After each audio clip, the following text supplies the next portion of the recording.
Howdy everyone, we are back with another fry pan as expected. Another cast iron fry pan this time, and this one was $17 from Kmart in their cooking section. In their camping section. And as you can see, I have used it before. I've used it a few times now because bloody hell, this is good. Now, $17 I did not expect much, especially when, I've spent $50 or $60 on this Lodge knockoff, which I've used in another video there. Before, and had to re-season it. The initial coating wasn't good.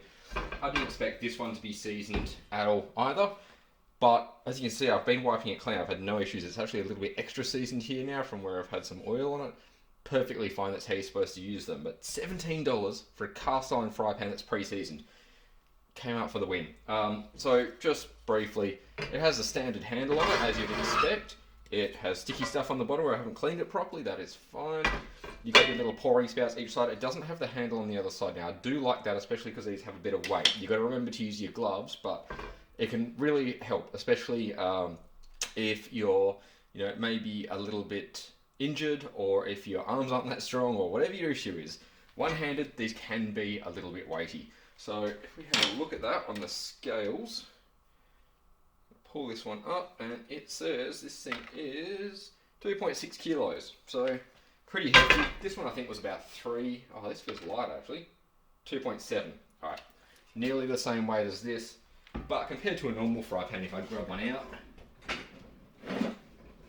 where the hell have I put my fry pans? Alright, here we go. 28 centimeter, 1.07 kilos. That's a 28 centimeter.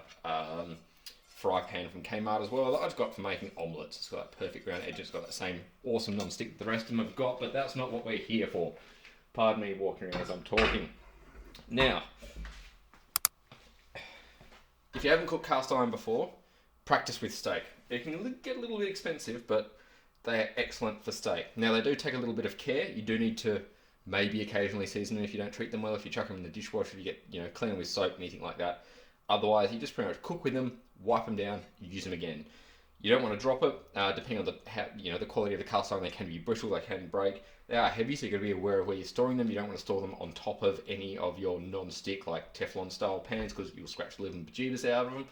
But they're excellent, and I can't speak against them in any way, especially if you want to get that Maillard reaction, get some browning on something, which is why I like them for steak. You got that nice thick base. It's going to hold a lot of temperature in this base. You can kind of see it's got a decent wall on it too. And it means when you slap a steak into it, the steak's not going to soak up all of that heat and then take a while to build it back up again. Now, if you are going to season this, there's some great resources online. I'll put a link in there down below for you. But I use castor oil. Castor oil for seasoning it is the way to go. Do a couple of coats if you have to. And then for cooking, this is just grapeseed oil, and I use grapeseed oil because it's got a really high smoke point, which is what you want when you're going to be really crisping things up if you want to put that browning on the outside of them.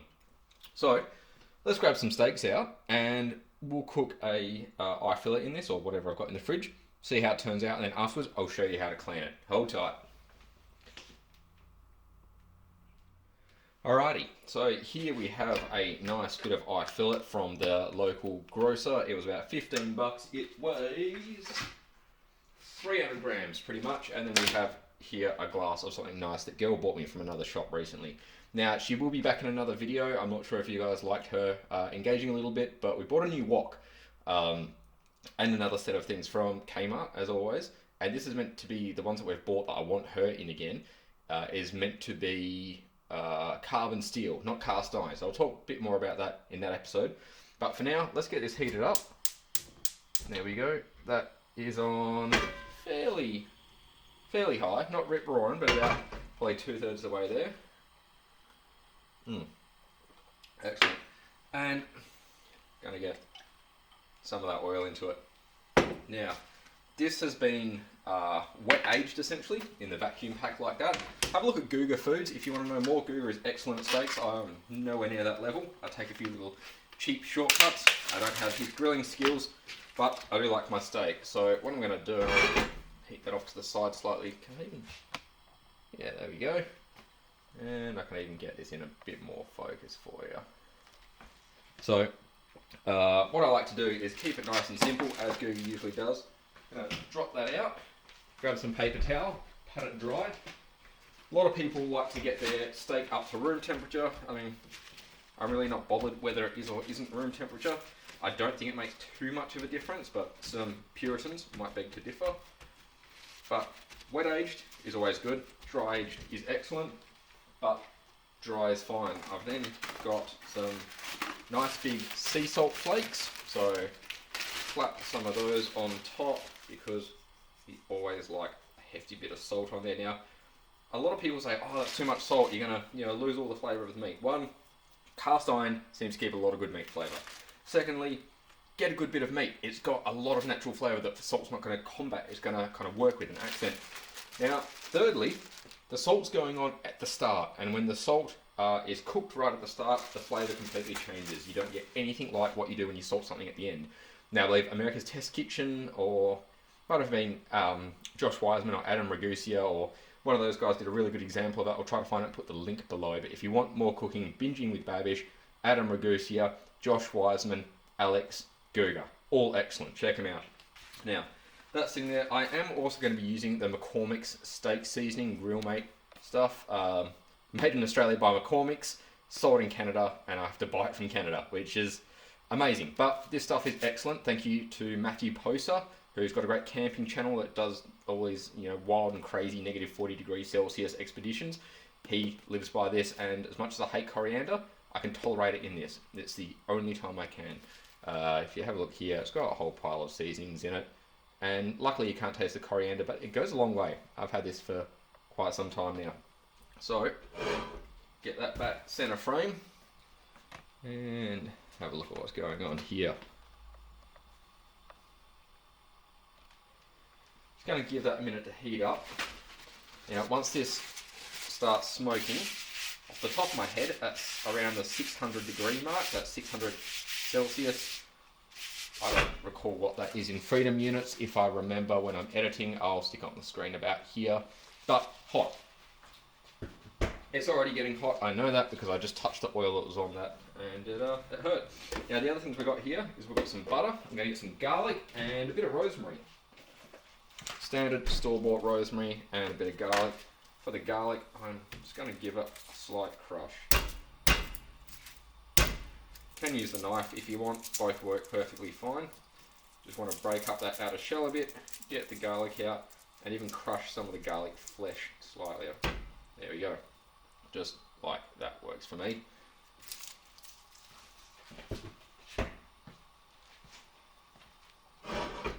Now, you can see there, that's just starting to smoke. So this is pretty much where we want it.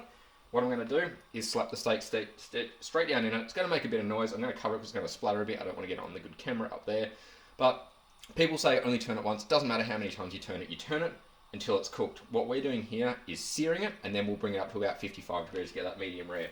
So, salt side down, put that in there, and I'll get this cover on it, and I'll drop the temperature just a little bit. The reason I'm dropping the temperature is I don't want to actually burn the oil or season it anymore. I just want enough temperature to keep that steak kind of searing, as you can hear. So, we'll give this a tick to settle down. I'll get my sprig of rosemary out.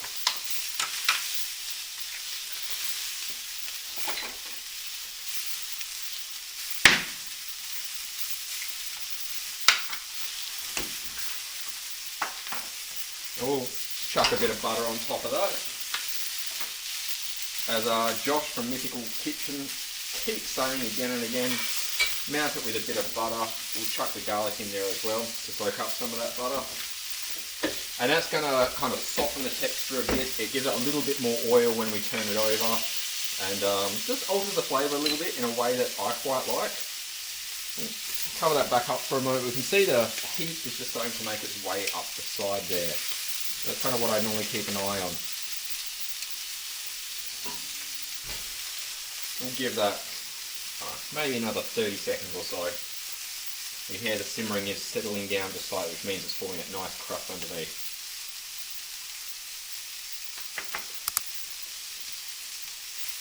Alrighty.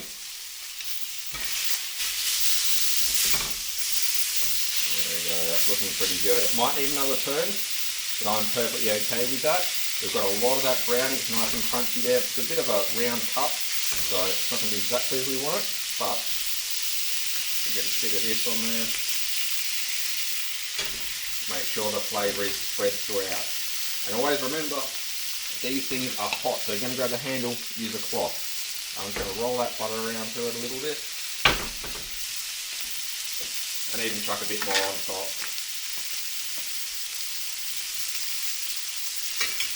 Double mounted. Now, the temperature you have it at is a lot easier to maintain if you've got your thermal heat gun with you. They're about $20 or something on eBay. Put a link below if I remember, but you can always eyeball it. I can tell here I have dropped the temperature down a little bit too much though. It's not sizzling as hard and fast as I want it to. I don't want to lose that medium rare cook that I'm going for. So I've just turned it back up slightly. Get that.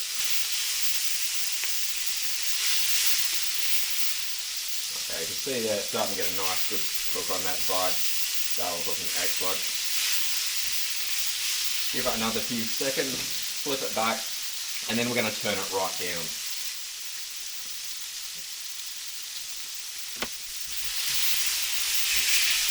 Oh yeah. Now ideally, if you go to a butcher, you got to cut about that thick. You know, that inch thick works really well. This is very varied size, because I've got a really cheap bit, which is fine, but not always what you want. Hot oil coming off the rosemary there, it's going to be delicious. And I'm going to turn this right down now. Show you why in a minute. We've done the sear, now we're going to actually bring it to the temperature that we want. For that, I'm going to bust out this little Inkbird beauty that I got. This thing's fantastic, it's got 4 weatherproof ports, it comes with little clips to hold it in the side, you've got 2 different styles of probe, and it pairs to your phone, so you can walk away from it, and it will ping you with Bluetooth when it's ready to go. So, chuck that aside, and we'll get this into the fattest part of this steak. Now remember, this isn't a cooking show.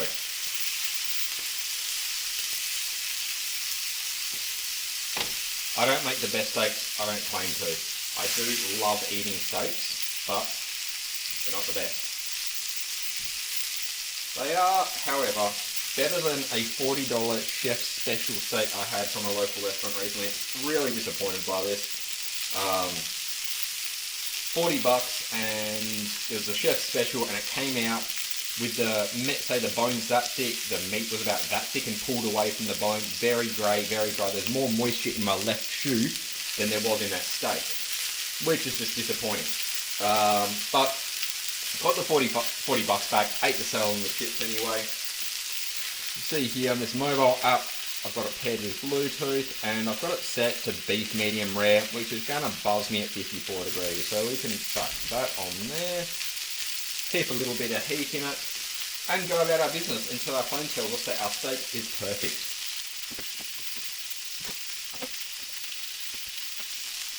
Nearly got a bit of Montreal's, just a little.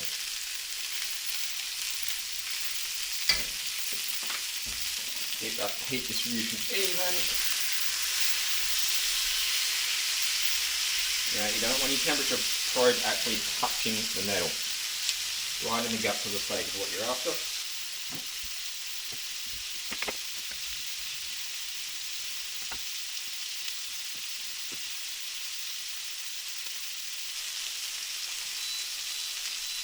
Alright, that's beeping and my phone is going off. It's saying barbecue, barbecue, barbecue. The temperature has been reached, which is what you're after. So let's acknowledge that, hit the button, everything turns off, and get this delicious smelling bit of meat off the heat. Grab that nice golden bit of roast garlic too. Oh yeah, focus helps. There we go. Now, I'm going to leave those for approximately 1 minute. The reason is that, oh, that's warm, as you'd expect, is that when we're searing the outside of it like that, even just when food's cooking, you're hitting the outside with a lot more temperature than you're hitting the inside. And what that means is all the steam's going to be evaporating from the outside very quickly. That's, can also push in a little bit. I don't know the exact details, but you're left with a lot of moisture in the very middle there. and when you sit it, the moisture just slowly fills the steak again. So you're left with your nice Maillard reaction on the outside. You've got the browning and the sweetness from it, but you get the moisture back through it. And you'll see just how much moisture comes out of this in about 1 minute.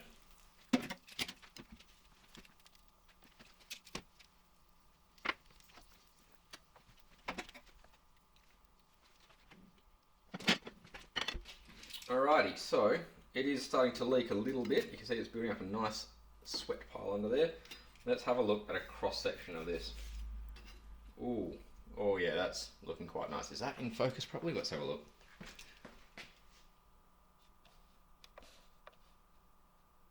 Yeah, that's what you want. And then we'll have a look at this bigger bit in a few different spots because it has got some different thicknesses there. Alright, so that is just a rare to medium rare. I'll say that's probably pretty close to hitting the temperature that we want. That one looks perfect to me though. That is how I want it. Still eat it like that anyway. It's, it's hit 50 degrees on the inside. It's going to be safe for you to eat.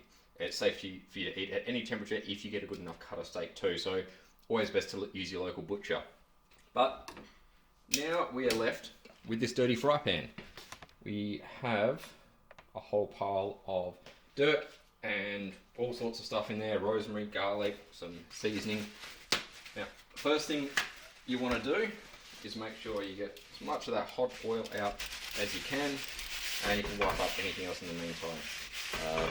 You don't have to do that now, you can wait for it to cool, but when it's still hot, the oil's a bit more liquid, easy to work with.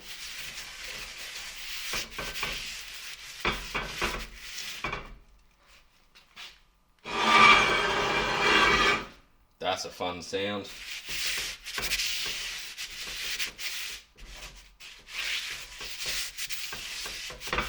Alright, just soaked up as much of that excess oil as I could. Chuck that somewhere safe where someone won't get burnt and wait for it to cool down a little bit more. I'm going to plate this steak up and eat it in the meantime, but we'll come back in just a tick. I will skip through it and we'll finish cleaning this pan when it's skillet, if you want to call that, when it's a little bit cooler. Hold tight, just another tick or two. Alright, it's been 10 or 15 minutes. This is still hot, so I'm going to use the towel, but it's good enough to clean. There's a little bit stuck to the bottom there, and all I use for that is this wonderful sound making device, the wooden spatula. Pretty much just scrape it all off like that. It's got a nice flat side, so it's easy to get everything off, and scrape that into your bin, sink, compost, anything like that. Once you've scraped everything out and it's nearly clean, just grab your normal kitchen cloth and give it a wipe down.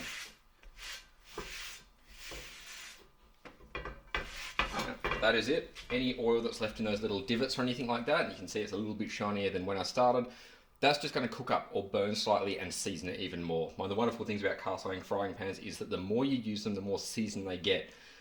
That's not always the case. If you, as I said before, if you do wash it with soap or if you put it in the dishwasher accidentally or someone else does it without thinking, you will have to season it again. You can just tolerate it and it will re-season over time. Sometimes though as well, when you've used it for a long time, you've got a lot of stuff stuck to it. Like you can see there's a little bit here that's stuck to it. Could probably scrape it off. Happy to leave it there for extra flavour next time. But those can build up and can become problematic. Pardon me, especially if it starts making you tearing your food when you try to flip it. In that case, get a wooden scourer, warm it up a little bit, and just scrub the living daylights out of it. Get it back to a nice like gunmetal grey when you're seeing the raw metal. Then season it again with that castor oil. Like I said, I'll put the link below to more information on the seasoning. I'll put the link to this awesome $17 camping cast iron fry pan from Kmart and to all those other channels and products that I mentioned, like the Inkbird barbecue meter. If you have any questions about this or you want to know more or I missed something, let me know. I'm usually answering the comments, if not a little bit slow sometimes. Otherwise, I hope you're all going well. Don't forget to do the like, subscribe, all those things below that YouTube wants you to do. The instructions are probably flashing on the screen right now. Till next time, enjoy your winter, and I'll catch you another time.